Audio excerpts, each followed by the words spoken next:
विद्यार्थी मित्र, आमचे यूट्यूब चॅनल सायन्स आणि एज्युकेशन कॉरिडॉरमध्ये आपले सर्वांचे स्वागत. तयारी BEd CET 2023 या संदर्भातील आपण व्हिडिओ पाहत आहोत. विद्यार्थी मित्रो, 21 ऑगस्ट 2022 रोजी BEd CETचा जो पेपर झाला त्याचा भाग 1 आपण पाहिला होता. तर विद्यार्थी मित्रो, त्याच दिवशी झालेले दुसऱ्या व तिसऱ्या सत्रातील म्हणजेच दुपार व सायंकाळ सत्रातील प्रश्न आज आपण ह्या भागात पाहणार आहोत. तर सामान्य ज्ञान प्रश्न उत्तरासह भाग 2 आज आपण पाहूया. विद्यार्थी मित्रो, आपणास माहीत आहे BEd CET जी आहे 2022 ही 4 दिवस झाली होती. म्हणजेच 21 ऑगस्ट, 22 ऑगस्ट, 23 व 24 ऑगस्ट या 4 दिवशी ती झाली व प्रत्येक दिवशी ही परीक्षा जी आहे 3 सत्रामध्ये होत असते. तर भाग 1 मध्ये आपण सकाळच्या सत्रातील प्रश्न पाहिले. तर आज भाग 2 मध्ये दुपार व सायंकाळचे सत्र 21 ऑगस्ट रोजी झालेला पेपर जो आहे त्यातील काही प्रश्न आपण पाहणार आहोत. तर चला सुरू करूया आपला आजचा व्हिडिओ. तत्पूर्वी आपण जर आमच्या चॅनलवरती अजूनही नवीन असाल तर कृपया चॅनलला सबस्क्राईब करा व शेअर करण्यास बिलकुल विसरू नका. तर चला विद्यार्थी मित्र, पाहूया आजचा पहिला प्रश्न. सर्वोच्च न्यायालयाच्या प्रथम महिला न्यायाधीश कोण होत्या? 1. फातिमा बीवी, 2. इंदिरा बॅनर्जी, 3. कॉमेलिया सोरोबजी, 4. पिंकी आनंद. विद्यार्थी मित्रो, ऑप्शन 1 फातिमा बीवी ह्या सर्वोच्च न्यायालयाच्या पहिल्या महिला अध्यक्ष होय. दुसरा, जनधन योजना कोणत्या पंतप्रधान काळात सुरू करण्यात आली? 1. डॉक्टर मनमोहन सिंग, 2. अटल बिहारी वाजपेयी, 3. नरेंद्र मोदी, 4. HD देवेगौडा. विद्यार्थी मित्रो, ऑप्शन 3 नरेंद्र मोदी हे याचं उत्तर होय. त्यानंतर पुढचा प्रश्न, ICTचे पूर्ण रूप काय आहे? 1. Intelligence communication technology, 2. Inter communication technology, 3. Information communication technique आणि 4. Information communication technology. विद्यार्थी मित्रो, ऑप्शन 4 हे आपलं उत्तर आहे इन्फॉर्मेशन कम्युनिकेशन टेक्नॉलॉजी, ज्याला आपण माहिती संप्रेषण तंत्रज्ञान असं म्हणतो. तर ऑप्शन 4 हे आपलं उत्तर आहे. ऑप्शन 3 मध्ये टेक्निकल आहे विद्यार्थी मित्रो, ते टेक्नॉलॉजी पाहिजे ही बाब आपण लक्षात घ्यावी. म्हणून इन्फॉर्मेशन कम्युनिकेशन टेक्नॉलॉजी 4 नंबरचा पर्याय आपलं करेक्ट उत्तर होय. त्यानंतर पुढचा प्रश्न, काझीरंगा राष्ट्रीय उद्यान कोणत्या राज्यात आहे? 1. महाराष्ट्र, 2. गुजरात, 3. राजस्थान, 4. आसाम. विद्यार्थी मित्रो, एकशिंगी गेंड्यासाठी प्रसिद्ध असणारं हे जे राष्ट्रीय उद्यान आहे ते आसाम राज्यामध्ये आहे ही बाब आपण लक्षात ठेवावी. महाराष्ट्र राज्यामध्ये ताडोबा राष्ट्रीय उद्यान, गुजरातमध्ये सेसानगीर राष्ट्रीय उद्यान, तर राजस्थानमध्ये सारिस्का उद्यान आपल्याला पाहायला मिळते. त्यानंतर विद्यार्थी मित्रो, पुढचा प्रश्न, भारतातील कोणत्या शहरास सिलिकॉन सिटी असे म्हणतात? 1. मुंबई, 2. बँगलोर, 3. कलकत्ता, 4. चेन्नई. विद्यार्थी मित्रो, आपण बँगलोर शहरास सिलिकॉन सिटी असे म्हणतो. तर विद्यार्थी मित्रो, सिलिकॉन सिटी का?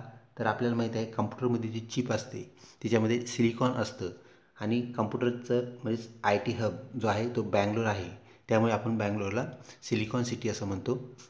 ऑप्शन 2 हे आपलं उत्तर होय. त्यानंतर पुढचा प्रश्न विद्यार्थी मित्रो, शासनाची ऑनलाईन प्रशिक्षण प्रणाली कोणती? तर विद्यार्थी मित्रो, शासनाची ऑनलाईन प्रशिक्षण प्रणाली आहे जी की मोफत अभ्यासक्रम आपल्याला बहाल देते. ती प्रणाली कोणती असा प्रश्न आहे. 1. MOOC ज्याला आपण मूक असं म्हणतो, 2. MSCIT, 3. स्वयं, 4. 1 व 3. विद्यार्थी मित्रो, 4, 1 व 3 हे आपलं उत्तर आहे. म्हणजेच मूक ज्याला आपण म्हणतो MOOC आणि स्वयं ह्या दोन प्रणाली मोफत प्रशिक्षण देणारे आहेत. तर MSCIT आपणास सर्वांस माहीत आहे विद्यार्थी मित्रो, MSCIT साठी आपल्याला फीस भरावी लागते, पैसे भरावे लागतात. तर विद्यार्थी मित्रो, ऑप्शन 1 व 3 आपलं उत्तर आहे. म्हणजेच ऑप्शन 4 हे आपलं उत्तर आहे. अजून एक बाब लक्षात घ्या, 4ही पर्याय वाचल्याशिवाय कधी उत्तर टिक करायचं नाही, म्हणजेच उत्तर निश्चित करायचं नाही. तर 1 व 3 हे आपलं उत्तर म्हणजे 4 नंबरचं आपलं उत्तर होय. त्यानंतर पुढचा प्रश्न, वातावरणात कोणत्या वायूचे प्रमाण सर्वात जास्त आहे? 1. नायट्रोजन, 2. Carbon dioxide, 3. हायड्रोजन आणि 4. ऑक्सिजन. विद्यार्थी मित्रो, आपणास माहिती आहे ऑप्शन 1 नायट्रोजनचं हवेत जे प्रमाण आहे ते 78% आहे. ऑक्सिजनचं प्रमाण 2 नंबरला 21% आणि इतर वायू एकदम नगण्य आहेत हे आपणास माहीत आहे. तर विद्यार्थी मित्रो, ऑप्शन 1 नायट्रोजनचे प्रमाण 78% होय. त्यानंतर पुढचा प्रश्न WWWचे पूर्ण रूप काय? 1 world wide work, 2 world wide web, 3 work with web आणि 4 वर्ल्ड वाईड वेब. तर विद्यार्थी मित्रो, ऑप्शन 2 वर्ल्ड वाईड वेब हे WWWचे पूर्ण रूप म्हणजेच फुल फॉर्म होय. त्यानंतर पुढचा प्रश्न, निवडणूक आयुक्ताची नेमणूक कोण करतो? 1 पंतप्रधान, 2 राज्यपाल, 3 राष्ट्रपती, 4 मुख्यमंत्री. विद्यार्थी मित्रो, ऑप्शन 3 राष्ट्रपती हे निवडणूक आयुक्ताची नेमणूक करत असतात. ऑप्शन 3 हे आपलं उत्तर होय. पुढचा प्रश्न विद्यार्थी मित्रो, कोणत्या ग्रहास चमकणारा तारा म्हणतात? म्हणजेच आपली जी सोलार सिस्टीम आहे, तर विद्यार्थी मित्रो त्यामध्ये कोणत्या ग्रहाला आपण चमकणारा तारा म्हणतो असा हा प्रश्न आहे. 1 मंगळ ग्रहास, 2 बुध ग्रहास, 3 नेपच्यून ग्रहास आणि 4 शुक्र ग्रहास. तर विद्यार्थी मित्रो, ऑप्शन 4 शुक्र ग्रहास आपण चमकणारा तारा असं म्हणतो. तसेच विद्यार्थी मित्रो त्याला आपण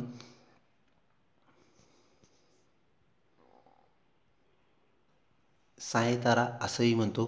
तसेच मॉर्निंग स्टार म्हणजेच पहाटचा तारा असंही आपण म्हणतो. विद्यार्थी मित्रो, आपणास माहीत आहे मंगळास आपण तांबडा ग्रह म्हणतो. बुध हा सूर्याच्या एकदम जवळ असून आपल्या सोलार सिस्टीममधला सर्वात लहान ग्रह आहे. तर विद्यार्थी मित्रो नेपच्यून हा सूर्यापासून सर्वात दूर असणारा ग्रह होय. या संदर्भातही प्रश्न विचारले जाऊ शकतात. त्या अनुषंगाने त्या ऑप्शनचे प्रश्न कोणते आहेत हे जाणून घेणं आपलं काम आहे. तर विद्यार्थी मित्रो, शुक्र हा चमकणारा तारा किंवा मॉर्निंग स्टार पहाट तारा किंवा सायतारा ज्याला आपण इव्हिनिंग स्टार असंही म्हणतो. तर ऑप्शन 4 आपलं उत्तर होय. त्यानंतर पुढचा प्रश्न, ईडन गार्डन क्रिकेट स्टेडियम कोणत्या शहरात आहे? 1 बँगलोरमध्ये, 2 नागपूरमध्ये, 3 मुंबईमध्ये, 4 कलकत्त्यामध्ये. विद्यार्थी मित्रो, ऑप्शन 4 कलकत्ता हे आपलं उत्तर होय. त्यानंतर पुढचा प्रश्न, अंदमान निकोबार बेटाजवळ कोणता देश आहे? 1 श्रीलंका, 2 मलेशिया, 3 म्यानमार, 4 अफगाणिस्तान. विद्यार्थी मित्रो, अंदमान निकोबार बेट हे समुद्रात आहेत हे आपणास माहीत आहे. तर त्याच्या लगत असणारा किंवा जवळ असणारा म्यानमार हा देश होय. विद्यार्थी मित्रो, अफगाणिस्तानला आपल्याला समुद्राची बॉर्डर लागलेली नाही हे लक्षात घ्या. तर श्रीलंका व मलेशिया ह्या 2 देशांना समुद्रामधून आपली बॉर्डर म्हणजेच सीमा आपल्या लागतात किंवा स्पर्श करतात. तर विद्यार्थी मित्रो, ऑप्शन 3 म्यानमार आपलं उत्तर होय. पुढचा प्रश्न, भावार्थ दीपिका हा ग्रंथ कोणी लिहिला?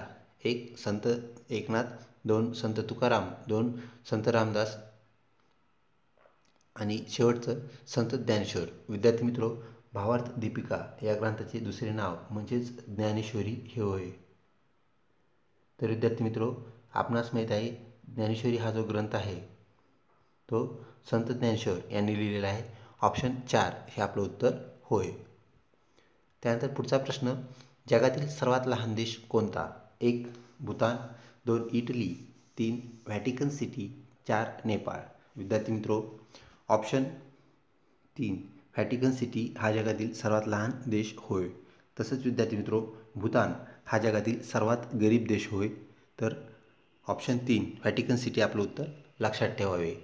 त्यानंतर विद्यार्थी मित्रो, पुढचा प्रश्न, जागतिक ओझोन दिन कोणत्या दिवशी साजरा करतात? 1 5 जून, 2 28 फेब्रुवारी, 3 2 ऑक्टोबर आणि 4 16 सप्टेंबर. तर विद्यार्थी मित्रो, आपल्याला माहिती आहे जागतिक ओझोन दिन जो आहे तो आपण 16 सप्टेंबर दिवशी साजरा करत असतो. तसेच 5 जूनला जागतिक पर्यावरण दिन म्हणजे एन्व्हायरमेंटल डे आपण साजरा करतो. तसेच विद्यार्थी मित्रो, 28 फेब्रुवारी जो की आगामी महिन्यात येणार आहे. तर विद्यार्थी मित्रो, 28 फेब्रुवारी हा राष्ट्रीय विज्ञान दिन म्हणजेच सी व्ही रमन यांची ती जयंती आहे. त्याप्रमाणे आपण तो साजरा करतो. व 2 ऑक्टोबर जागतिक शांतता दिन म्हणजेच महात्मा गांधी यांची ती जयंती होय. त्यानंतर पुढचा प्रश्न विद्यार्थी मित्रो, 1 ते 100 अंकात किती वेळा 0 येतो? 1 10 वेळा, 2 11 वेळा, 3 21 वेळा, 4 9 वेळा. विद्यार्थी मित्रो, 10 20 30 असे जे अंक आहेत त्या सर्वांमध्ये प्रत्येकी 1 0 येतो म्हणजे 10 वेळेस तो 0 येतो आणि अधिक 100मध्ये 2 शून्य आहेत म्हणजे 10 अधिक 1 11. तर विद्यार्थी मित्रो, ऑप्शन 2 11 हे आपलं उत्तर होय. त्यानंतर पुढचा प्रश्न, रामकृष्ण मिशनची स्थापना कोणी केली? एक दयानंद सरस्वती, 2 महात्मा फुले, 3 स्वामी विवेकानंद, 4 राजा राममोहन रॉय. विद्यार्थी मित्रो, राष्ट्रीय रामकृष्ण मिशन जे आहे म्हणजेच रामकृष्ण मिशन याची स्थापना स्वामी विवेकानंद यांनी केलेली आहे. त्यांचे गुरु रामकृष्ण परमहंस यांचे कार्य पुढे नेण्यासाठी त्यांनी या रामकृष्ण मिशनची स्थापना केली. ही बाब आपण लक्षात ठेवावी. तसेच विद्यार्थी मित्रो, इतर जे पर्याय आहेत ते म्हणजेच दयानंद सरस्वती, आपणास माहीत आहे दयानंद सरस्वती यांनी आर्य समाजाची स्थापना केली. महात्मा फुले यांनी सत्यशोधक समाजाची स्थापना केली. तर विद्यार्थी मित्रो, राजाराम मोहन रॉय हे जे आहेत त्यांना आपण आधुनिक इतिहासाचे जनक असे म्हणतो. तर त्यांचं सामाजिक कार्य आपल्या परिचयाचं आहे. विद्यार्थी मित्रो, ऑप्शन 3 स्वामी विवेकानंद रामकृष्ण मिशन याची स्थापना त्यांनी केली, हे आपण लक्षात ठेवावे. त्यानंतर विद्यार्थी मित्रो, पुढचा प्रश्न, लसीकरणाचे जनक कोणास म्हणतात? 1 रॉबर्ट हुक यांना, 2 साल्क व सॅबिन यांना, 3 लुईस पाश्चर यांना, 4 एडवर्ड जेनर यांना. तर विद्यार्थी मित्रो, लसीकरण आपल्या परिचयाचं आहे, ज्याला आपण व्हॅक्सिनेशन असं म्हणतो. ऑप्शन 4 एडवर्ड जेनर यांना आपण लसीकरणाचे जनक म्हणतो.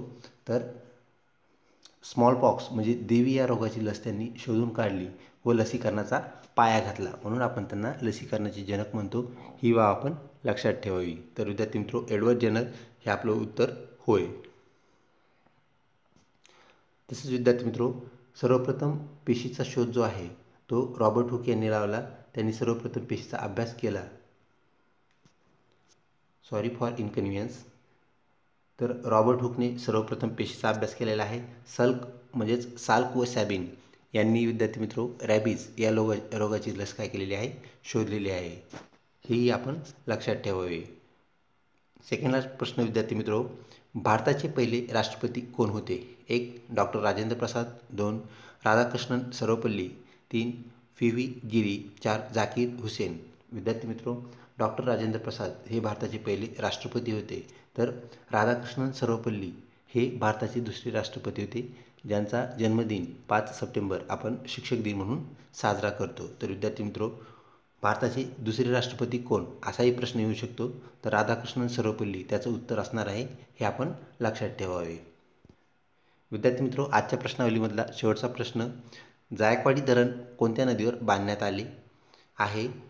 1 कृष्णा नदीवर, 2 गोदावरी नदीवर, 3 भीमा नदीवर आणि 4 मांजरा नदीवर. विद्यार्थी मित्रो, ऑप्शन 2 गोदावरी नदीवर ते स्थित आहे, बांधलेले आहे. विद्यार्थी मित्रो, औरंगाबाद जिल्ह्यातील पैठण येथे हे धरण स्थित आहे, हे आपल्याला माहीत आहे. तर ऑप्शन 2 हे आपलं उत्तर होय. विद्यार्थी मित्रो, अशा प्रकारे आपला हा भाग 2 इथे संपतो. आमच्या चॅनलला कनेक्ट राहा. बाकी दिवशी ज्या प्रश्नपत्रिका झाल्या त्यातील निवडक प्रश्न जे आपल्याला मिळालेले आहेत त्याचे उत्तर आणि प्रश्न हे दोन्ही बाबी आपण पाहणार आहोत. विद्यार्थी मित्रो, अजूनही चॅनल जर सबस्क्राईब केलं नसेल तर कृपया सबस्क्राईब करा व व्हिडिओ आवडल्यास नक्कीच लाईक करा. लवकरच भेटूया पुढच्या भागामध्ये. तोपर्यंत धन्यवाद.